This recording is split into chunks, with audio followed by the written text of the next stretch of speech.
Hello everybody, Namaste and welcome back to my YouTube channel Job and Scholar. I'm Dr. Kamika Chaudhary and I am an assistant professor in a government PG college. आज के इस video में मैं ऐसी job vacancy लेके आई हूँ जिसमें आपको ना तो इंटरव्यू देना है ना ही आपको नेगेटिव मार्किंग से डरना है, क्योंकि ये दोनों ही चीज़ें इस जॉब वैकेंसी में नहीं प्रेजेंट है। ना कोई इंटरव्यू होगा और ना ही आपकी नेगेटिव मार्किंग होगी। 2 फेज का इसमें सिलेक्शन प्रोसीजर है। पहले फेज में आपका एक ऑनलाइन एग्जामिनेशन होगा एंड दूसरे फेज में आपका एक स्किल टेस्ट होगा एंड उन्हीं के बेसिस पे आपकी एक मेरिट लिस्ट बन जाएगी। जॉब जो है गवर्नमेंट जॉब है, आप मेरे पीछे देख भी सकते हैं कि high court of Chhattisgarh Bilaspur में ये जॉब वैकेंसी आई है। राइट, तो छत्तीसगढ़ के बिलासपुर में ऑल इंडियन सिटीजन से वैकेंसी के लिए रिक्रूटमेंट रिलीज किया गया है। कैसी वैकेंसी है, वैकेंसी का नाम क्या है, पोस्ट कोड क्या है, सिलेक्शन प्रोसीजर क्या है, सिलेबस क्या होगा एंड उसी के साथ साथ में क्वालिफिकेशन क्या मांगी गई है, यही सारी बातें इसी वीडियो में हम करने वाले हैं। चलिए तो शुरू करते हैं अलोंग विद द एडवर्टाइजमेंट। क्या है एडवर्टाइजमेंट? एडवर्टाइजमेंट आपका बोलता है कि high court of Chhattisgarh Bilaspur ने ये एडवर्टाइजमेंट रिलीज किया है। राइट, आपका बताया गया है कि किस वेबसाइट पे आपको ये एडवर्टाइजमेंट मिलेगा। ये वेबसाइट है जो थोड़ी सी अलग वेबसाइट है। अगर आप गूगल पे सिर्फ सर्च करोगे हाई कोर्ट ऑफ छत्तीसगढ़ नहीं मिलेगा। वैसे लिंक मैं आपको प्रोवाइड कराऊंगी डिस्क्रिप्शन बॉक्स में, ठीक है। तो ये वेबसाइट है, यहाँ से भी देख सकते हैं, vyapamcg.cgstate.gov.in। राइट, इसके बाद हम फटाफट देखेंगे कि पोस्ट का नाम क्या है। पोस्ट का नाम है आपका junior judicial assistant level 4 of the pay matrix. Number of post कितनी है? 124 पोस्ट इसमें आपकी रिलीज की गई हैं। राइट, अनरिजर्व कैटेगरी की 46 पोस्ट हैं, जिसमें से आपकी 21 पोस्ट जो है वो विमेन कैटेगरी के लिए है, यानी कि विमेन्स के लिए है, एंड बाकी जो आपकी 25 पोस्ट है वो मेन के लिए है। सिमिलरली एससी कैटेगरी में आपके पास 25 पोस्ट है, जिसमें 7 पोस्ट जो है वो विमेन के लिए रिजर्व्ड है। एसटी कैटेगरी में आपके पास 31 पोस्ट है, 9 पोस्ट आपकी अगेन वुमेन के लिए रिजर्व्ड है। देन ओबीसी में 22 पोस्ट है इंक्लूडिंग 6, एंड किसके लिए है इंक्लूडिंग 6? वुमेन कैटेगरी के लिए। ठीक है, तो ये टोटल आपका बना कितना? 124। साथ ही में यहाँ पे मेंशन है कि जितनी भी टोटल वैकेंसी है, यानी कि टोटल वैकेंसी कितनी हमारे पास 124 वैकेंसी है, उसमें से आपकी 11 वैकेंसी किसके लिए रिजर्व्ड है? They reserve for the physical disabled person, and यहाँ पे वो डिवीजन भी पूरा मेंशन है जिसे चेक किया जा सकता है। राइट, आफ्टर दैट नेक्स्ट जो हमारी पोस्ट है वो पोस्ट है हमारी जूनियर जुडिशियल असिस्टेंट कंप्यूटर। ये वाली पोस्ट क्या थी? ये वाली पोस्ट थी जूनियर जुडिशियल असिस्टेंट ओनली। ठीक है, अब स्पेसिफिक पोस्ट है वो जिसका नाम है junior judicial assistant computer level 4 of the pay matrix only. ठीक है, सेम आपका पे मैट्रिक्स का लेवल है। कंप्यूटर वालों के लिए कौन सी और कितने नंबर ऑफ पोस्ट रिलीज की गई है? 9 नंबर ऑफ पोस्ट रिलीज की गई हैं, जिसमें अनरिजर्व्ड कैटेगरी की आपके पास 5 पोस्ट है, एससी कैटेगरी में आपके पास 1 पोस्ट है, एसटी में आपके पास 2 पोस्ट है, एंड ओबीसी में आपके पास फिर से 1 पोस्ट है। टोटल कितनी हो गई? 9 पोस्ट हो गई। अनरिजर्व कैटेगरी में आपका जो 5 पोस्ट है उसमें से 1 post is for the women only. ठीक है, नेक्स्ट हम अभी इसमें देखेंगे आपकी 2 टाइप की पोस्ट इसमें निकाली गई है, junior assistant, junior judicial assistant and junior judicial assistant computer. इसके बाद में एज क्राइटेरिया क्या रखा गया है? तो एज क्राइटेरिया में आपका मेंशन आउट है कि आपकी जो है 21 ईयर्स से लेके मैक्सिमम 30 ईयर्स तक हो सकती है। तो 30 ईयर्स वाले कैंडिडेट यहाँ पे अप्लाई कर सकते हैं, एंड अगर आप बोनाफाइड रेजिडेंट ऑफ छत्तीसगढ़ हैं तो वो मैक्सिमम एज कहाँ तक चली जाती है?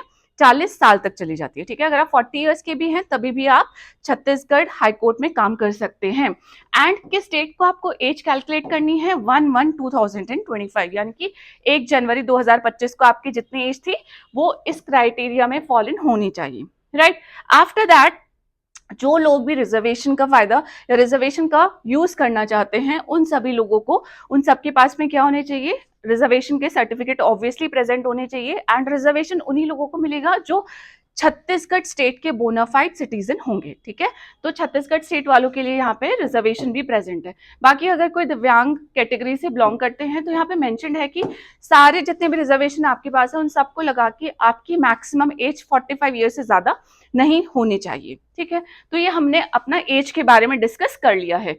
नेक्स्ट जो है वो हम डिस्कस करेंगे सिलेक्शन का प्रोसेस क्या है। तो सिलेक्शन के प्रोसेस में आपका दो स्टेप का सिलेक्शन का प्रोसेस है। फेज 1 जो सिलेक्शन प्रोसेस है उसमें क्या है, for the post of junior judicial assistant and junior judicial assistant computer, 100 marks का पेपर होगा। उस 100 मार्क्स के पेपर में आपको क्या जाएगा, कोई भी आपकी नेगेटिव मार्किंग नहीं होगी। सिलेबस अभी हम चेक करेंगे कि 100 मार्क्स में आपका आएगा क्या क्या। तो marks obtained by the candidate in phase 1 shall not be considered and while preparing the merit list. ठीक है, यहाँ पे आपको सिर्फ एक मेरिट लिस्ट क्वालिफाई करनी होगी, कोई भी आपकी नेगेटिव मार्किंग यहाँ पे प्रेजेंट नहीं है। फेज 1 में क्वालिफाई करने के बाद आप जाएंगे फेज 2 में। तो फेज 2 में आपका क्या होगा, फेज 2 में होगा आपका स्किल टेस्ट। यहाँ पे लिखा हुआ है कि फेज 2 के लिए स्किल टेस्ट होगा जो कि आपका 50 मार्क्स का होने वाला है। ए कैटेगरी की पोस्ट यानी कि जूनियर जुडिशियल असिस्टेंट कंप्यूटर की पोस्ट के लिए जो आपका एग्जामिनेशन होगा वो क्या होगा, इंग्लिश का टाइपिंग टेस्ट होने वाला है। उस टाइपिंग टेस्ट में आपको पैसेज ऑफ 500 वर्ड्स दिया जाएगा जो आपको 20 मिनट में टाइप करना होगा एंड जो टोटल 50 मार्क्स का होगा, यानी कि सिर्फ आपका टाइपिंग टेस्ट इसमें होने वाला है। देन आपके मार्क्स काटे जाएंगे इसमें, हर गलती पे कितने, 1/4 ऑफ द मार्क आपका कट जाएगा। तो ध्यान से टाइप कीजिएगा, 20 मिनट में 500 वर्ड्स आपको टाइप करने हैं। प्लस यहीं पे I would just like to tell you कि आपको जो टाइपिंग के लिए ऑपरेटिंग सिस्टम दिया जाएगा वो ऑपरेटिंग सिस्टम होगा आपका उबंटू ऑपरेटिंग सिस्टम, जिसमें आप word processor for the Liber office पे प्रैक्टिस करेंगे और वही आप जाके स्किल टेस्ट में परफॉर्म करेंगे। तो जब भी आप प्रैक्टिस करेंगे उस टाइम पे आपको क्या करना है कि आप उबंटू ऑपरेटिंग सिस्टम का यूज करेंगे एंड उसमें वर्ड प्रोसेसर लाइबर ऑफिस में ही प्रैक्टिस करेंगे। ठीक है, नेक्स्ट है आपका जूनियर जुडिशियल असिस्टेंट के लिए जो क्या होगा, स्किल टेस्ट होगा।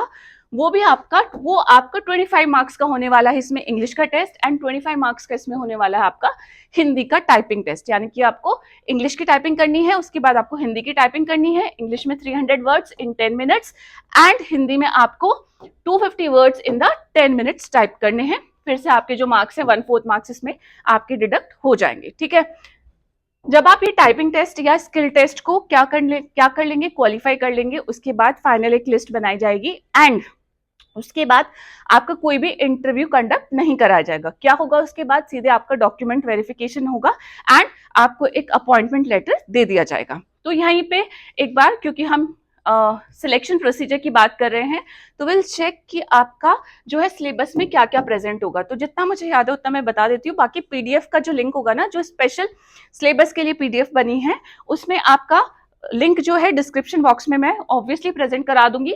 वैसे बता देती हूँ कि आपका जनरल नॉलेज का टेस्ट होगा, यानी कि जीके का टेस्ट होने वाला है। इसमें आपको मैथ्स आनी चाहिए, ठीक है, 10th क्लास तक की। देन आपका एक रीजनिंग का एग्जामिनेशन होगा। तो यही सारे जो हमारे कॉमन एग्जामिनेशन होते हैं, जिसमें हम जब भी अपनी जो गवर्नमेंट जॉब होती है उसकी तैयारी करते हैं, तो ये कुछ बेसिक आपके सब्जेक्ट्स होते हैं जिनकी हम तैयारी हमेशा करते हैं। जो मैक्सिमम आपके जो वैकेंसीज निकलती है उनमें इन सब चीज़ों का आपका एग्जाम होता ही होता है। तो आप क्या करेंगे, इन सारे टेस्ट की एग्जाम्स की तैयारी करेंगे। टॉपिक वाइज पूरा सिलेबस प्रेजेंट है, डरिएगा मत कि हमें जीके में क्या पढ़ना है या हमें मैथ्स में कौन से टॉपिक पढ़ने हैं या रीजनिंग में क्या क्या पढ़ना है, वो सब चीजें प्रेजेंट है। ठीक है, after this we will check कि आपकी एजुकेशन क्वालिफिकेशन क्या मांगी गई है। तो सबसे पहले जूनियर जुडिशियल असिस्टेंट के लिए जो एजुकेशन क्वालिफिकेशन मांगा है वो क्या है, you must be a graduate from any recognised university. They just need a graduate. ठीक है, आपका ग्रेजुएशन का सब्जेक्ट कोई भी हो सकता है, BA, BSc, BCom, whatever you have done in your graduation. आपके पास एक रिकॉग्नाइज्ड यूनिवर्सिटी से ग्रेजुएशन की डिग्री प्रेजेंट होनी चाहिए। अब ये भी मैटर नहीं करता है कि आपने ग्रेजुएशन में कितने मार्क्स सिक्योर किए, नॉट नेसेसरी 60% वाले ही भरेंगे, क्योंकि ये सिर्फ क्या है, आपका मिनिमम क्वालिफिकेशन मांगी गई है। अगर आपके 50% में मार्क्स आए हैं, they are also going to behave in the same way जो 60 या 70% जिनके मार्क्स आए होंगे, क्योंकि ये सिर्फ क्वालिफिकेशन क्राइटेरिया है। इससे आपके मेरिट पे कोई भी डिफरेंस नहीं आने वाला है। दूसरा इसी के साथ में बोला है कि 1 साल का डिप्लोमा कोर्स आपके पास होना चाहिए कंप्यूटर में। ठीक है, अब डिप्लोमा कोर्स कंप्यूटर में किसी भी आईटीआई से हो सकता है या उसी के बराबर कोई और रिकॉग्नाइज्ड बोर्ड या यूनिवर्सिटी है, तो ये सर्टिफिकेट भी आपके पास 1 साल का डिप्लोमा कोर्स का प्रेजेंट होना चाहिए कंप्यूटर में। ठीक है, ये किसका मैंने आपको मिनिमम क्वालिफिकेशन बताया है, ये जूनियर जुडिशियल असिस्टेंट का मिनिमम क्वालिफिकेशन बताया। अब जूनियर जुडिशियल असिस्टेंट कंप्यूटर के बारे में देखें तो उसमें मिनिमम क्वालिफिकेशन क्या मांगा है, उसमें भी आपका must be a graduate from any recognised university and उसी के साथ साथ में क्योंकि कंप्यूटर स्पेसिफिक पोस्ट है तो पोस्ट ग्रेजुएट डिप्लोमा मांगा है कंप्यूटर में किसी भी इंस्टीट्यूशन से, रिकॉग्नाइज्ड इंस्टीट्यूशन या यूनिवर्सिटी से। यहाँ पे आपके पास पोस्ट ग्रेजुएट डिप्लोमा भी होना चाहिए। तो ये दोनों, बिकॉज यहाँ पे एंड लिखा है तो आपके पास 1 भी प्रेजेंट होना चाहिए, 2 भी प्रेजेंट होना चाहिए। तो जिन लोगों के पास कंप्यूटर का डिप्लोमा प्रेजेंट है, उसी के साथ साथ में आप लोगों ने ग्रेजुएशन भी कर ली है, तो उस केस में आप क्या है, इन दोनों ही पोस्ट के लिए एलिजिबल हो जाते हैं। तो ये नंबर ऑफ सीट्स अप्रोक्सीमेटली आपकी कितनी होगी, 133। ठीक है, 133 नंबर ऑफ सीट्स के लिए एंड बिना नेगेटिव मार्किंग के, बिना किसी इंटरव्यू के एक गवर्नमेंट जॉब आप पा सकते हैं। अब इसके बाद में मैं आपको last date of the form filling की बता देती हूँ। सबसे पहले तो फॉर्म आप किस तारीख तक भर सकते हैं, वो डेट है आपकी 25 नवंबर 2025। तो अभी टाइम है, ठीक है, आप आराम से अपना फॉर्म भर सकते हैं। डिस्क्रिप्शन में आपको सारे लिंक मिल जाएंगे। उसी के साथ साथ में आपकी एक फिक्स्ड एग्जामिनेशन डेट भी यहाँ पे प्रेजेंट है, जिसमें आपका जो फेज 1 का एग्जामिनेशन है वो एग्जाम कंडक्ट कराया जाएगा। तो वो डेट क्या है, वो डेट है आपकी 4 जनवरी 2026, यानी कि अप्रोक्सीमेटली हमारे पास 2 महीने के आसपास हैं, जिसमें आपको जनरल नॉलेज, जनरल इंग्लिश, आपको मैथ्स एंड आपको रीजनिंग, ये सारे सब्जेक्ट की तैयारी करके सीधे नए साल में 4 जनवरी 2026 तक आपको तैयार हो जाना है। एंड इसी दिन आपका 2.25 घंटे का 100 नंबर का पेपर कंडक्ट कराया जाएगा। तो अभी आपको जो डेट याद रखनी है जिसमें आप अप्लाई करेंगे वो है आपकी 25 नवंबर 2025, यानी कि 2 महीने के अंदर, 2 महीने के अंदर आपका ये हो जाएगा एंड आपका प्री हो जाएगा। 1 महीने के अंदर आपका स्किल टेस्ट हो जाएगा, यानी कि आप अगले 4, 5, 6 महीनों में एक सरकारी नौकरी जरूर पा सकते हैं अगर आप अच्छे से मेहनत करें, तैयारी करें, बिना इधर उधर डिस्ट्रैक्ट हुए। You just focus on to your aim of getting a government job. ठीक है, so this was about this particular vacancy. कोई भी कमेंट होगा, कोई भी क्वेरी होगी, कमेंट बॉक्स आपके लिए प्रेजेंट है, उसे प्लीज यूज कीजिएगा। And I will meet you ऐसी ही वैकेंसी के साथ में इन माय नेक्स्ट वीडियो। तब तक के लिए अपना ध्यान रखिएगा। जय हिंद, नमस्ते, बाय बाय।